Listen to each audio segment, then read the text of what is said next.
বিজেপির প্রতিবাদ মিছিল পুলিশ আটকাতেই হাওড়া ময়দান চত্বরে উত্তেজনা। বারুইপুরের রাজ্যের বিরোধী দলনেতা শুভেন্দু অধিকারী গাড়িতে হামলার প্রতিবাদে বৃহস্পতিবার বিকেলে প্রতিবাদ মিছিলের ডাক দেয় বিজেপি। হাওড়ায় ওই মিছিল পঞ্চানন তলায় বিজেপির হাওড়া জেলা সদর দপ্তরের সামনে থেকে শুরু হয়। মিছিল ফাঁসিতলা মোড় হয়ে হাওড়া ময়দান মেট্রো চ্যানেলের সামনে পৌঁছতেই সেখানে পুলিশের বাধার মুখে পড়ে।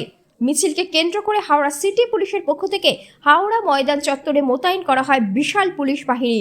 পুলিশি বাধা অতিক্রম করেই আন্দোলনকারীরা মুখ্যমন্ত্রী মমতা বন্দ্যোপাধ্যায় কুশপুত্ত দাহ করেন।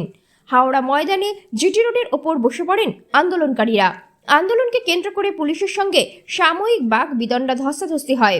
কিছুক্ষণের জন্য জিটি রোড স্তব্ধ হয়ে যায় যান চলাচল বন্ধ।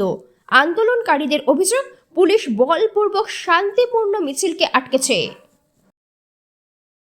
ছিল যে আমরা শান্তিপূর্ণ আন্দোলন করব। হাওড়া জেলার পার্টি অফিস থেকে আমরা বঙ্গবাসী মোড়ে সেখানে আমরা এসে অবস্থান করব, কিছুক্ষণ বক্তব্য রাখবো, তারপর আমরা চলে যাব। কিন্তু সেই শান্তিপূর্ণ আন্দোলনকে অশান্তির পরিবেশ তৈরি করলেন। আপনারা সেটা দেখেছেন, নিজেরাই দেখেছেন কিভাবে আমাদেরকে ওখানে আটকানো হলো। আমরা বলে দিয়েছিলাম, আমরা শান্তিপূর্ণ, সমস্ত কর্মীদেরকে বলে দিয়েছিলাম শান্তিপূর্ণ আন্দোলন করব।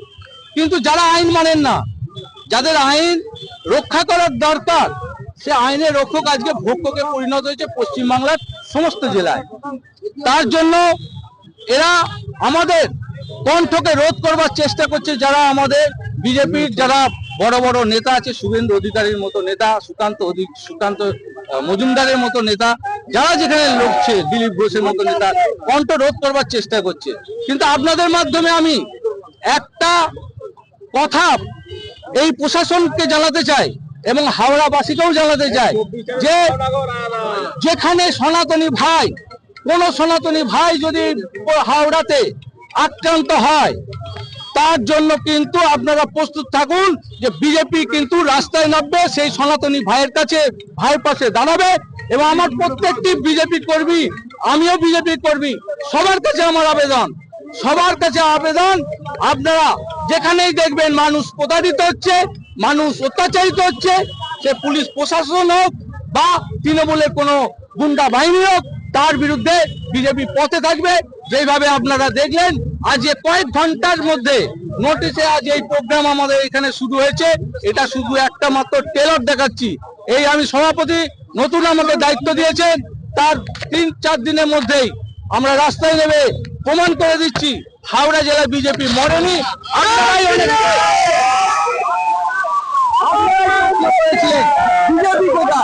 আজকে আমরা দেখিয়ে দিতে পেরেছি বিজেপি আছে, বিজেপির জায়গাতেই আছে।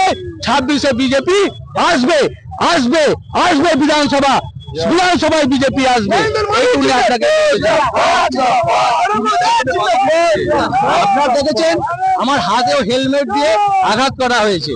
আমরা যখন বলেছি বঙ্গবাসী অব্দি যাব, কেন তার আগে ব্যারিকেড, তার আগে আটকানো, তারপরে আটকানো, দুটো জায়গায় আমাদেরকে যেতে দেয়নি। আমরা তো এখানে শান্তিপূর্ণভাবে আন্দোলন করব, সবই ঠিক ছিল। যে অশান্তির পরিবেশ সৃষ্টি করেছেন, তার মধ্যে আমাদের কিছু মহিলা, আমার যেমন হাতে লেগেছে, কিছু মহিলারও হাতে লেগেছে, এটা আকাঙ্ক্ষিত ছিল না। ঠিক